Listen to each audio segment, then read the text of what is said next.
welcome back. Thanks so much for staying with us. Now, as Jamaica faces an aging population and health challenges, international reinvention mentor, women's empowerment coach, and author Lorna returns to her homeland, Jamaica, with a powerful message for women over 40. And guess what? She's right here in studio with me to continue the ongoing discussions of the country's aging population. Good afternoon, and thanks for joining us. Good afternoon. Welcome home. Thank you so much. It's my pleasure to be here. Aging, a beautiful thing, isn't it? Absolutely. It is something that I think many of us, we assume that by the time you're 40, you're old. But in the 1900s, 47 was considered old. This is 2025, and that is no longer the case. 80s and 90s is considered old right now. And the 80-year-olds and 90-year-olds are hiking and biking and yoga, doing yoga and marathon running, and 20 and 30-something-year-olds think they're old. There's a 96-year-old in Tokyo, Japan, who just became a yoga teacher, and she's inspiring because she started health and fitness in her 70s.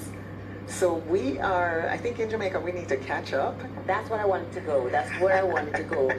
Are we catching on? Well, I don't think so. I think part of what happens is we're catching on to the AI and the fact that, we're in a technology age. But the piece about aging, I think we're still in the 1900s, where my grandparents were, and they would have thought at 47 they were old. Mm-hmm. So you speak of reinvention now after 40 and 50. This message, though, how does it align with our culture? I think it's a huge one because it's sometimes you are forced to reinvent. And I'll give you a great example. I think as women, women in their 40s, very often they're sandwiched between taking care of children, taking care of aging parents, they're the caregivers in the community, the churches, and so on. And they're always at the bottom of the list. They're never actually on their own priority list. Everybody else is first. And so it becomes a situation where it's either divorce or death or disaster before they catch on. And I'm talking about it because that happened to me. I've been divorced. My mom was going through a diagnosis with cancer, and I was burned out and just completely broken with what was going on in my life. And that was how I came to make a decision to leave Canada to go to South Korea to teach. I was in a social work job from which I had burned out, and I then left and went to South Korea and taught. And that's where I met my now husband, and my life completely shifted. But that was me navigating, being a mom, dealing with my mom, dealing with siblings, younger siblings, caregiving, church, being treasurer in church, doing all these things and never putting myself first. Yourself first. And you mentioned something, you mentioned burnout. So let's go to this mental wellness area. Let's talk about that. Or should we just, I think we're going to take a quick break, but we'll be right back. Stay with us, please. If you're just joining us, we're well into our conversation with Lorna. We're talking about an aging population, and I want you to deal with mental well-being from your global experience, because you've been out there. Absolutely. It's a great one to address because it's universal in its scope. And I think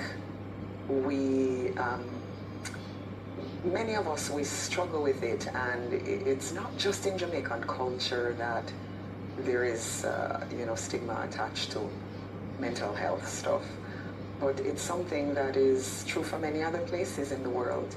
And what we can say about it is we need a refresh.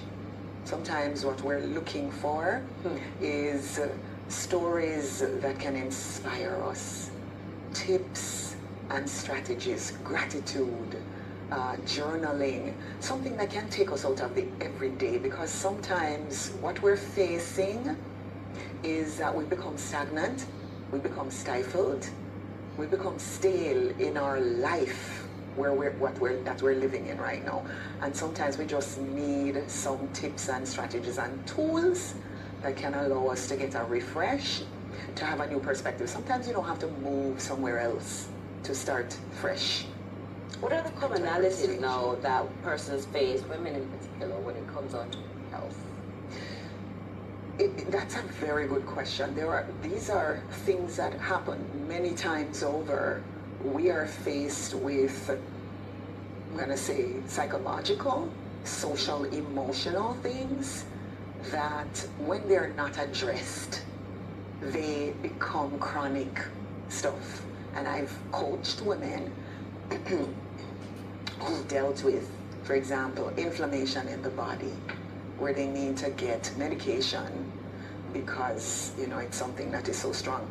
But by teaching them the importance of meditation and them having somebody to talk to and journaling and emotional freedom technique, which is tapping, there's all kinds of strategies, and sometimes just YouTube can teach us certain things that can benefit us to shift. So I think all of us need to have somebody that we can talk to as a confidant. I think it's better to not have a family member, whether it's a husband or a, you know, close family member, but somebody else out there, a third party out there, an objective third party who can actually guide us. So a mentor, a coach, a teacher. I'm going to include media. How can we help? I think we can, with media can help by giving voice to more of the stories of people reinventing themselves.